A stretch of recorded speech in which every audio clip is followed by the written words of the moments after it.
Delhi assembly ఎన్నికల్లో బీజేపీకి vote వేయాలని ఆంధ్రప్రదేశ్ ముఖ్యమంత్రి తెలుగుదేశం పార్టీ అధ్యక్షులు నారా చంద్రబాబు నాయుడు పిలుపునిచ్చారు. ఢిల్లీ పాలకుల నిర్లక్ష్యం వల్లే రాజధాని మురికి కూపంగా మారిందన్నారు. బీజేపీ పాలనతోనే ఢిల్లీ అభివృద్ధి చెందుతుందని స్పష్టం చేశారు చంద్రబాబు.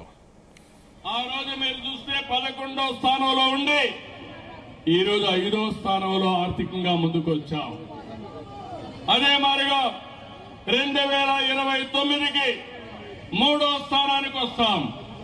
అదేవిధంగా 2047కి నెంబర్ 1 గాని నెంబర్ 2 గాని అవుతాం.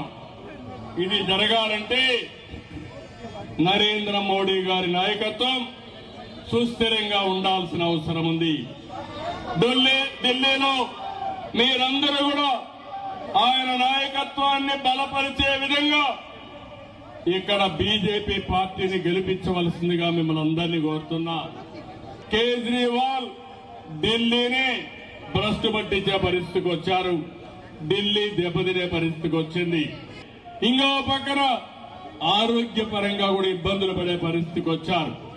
అందుకే నేను ఒకటే చెప్తున్నాను, ఒక నాయకుడికి కావాల్సింది ఈ రోజు ప్రజలకు ఏం కావాలో చేస్తూనే రేపు భవిష్యత్తుకి ప్రణాళికలు తయారు చేసే నాయకత్వం మనకు అవసరం అని చెప్పి కూడా నేను మీకు తెలియజేస్తున్నా. అదే ఈ రోజు నరేంద్ర మోడీ గారు ఇవ్వగలుగుతున్నాను. ఆ రోజు మీరు చూస్తే 11వ స్థానంలో ఉండి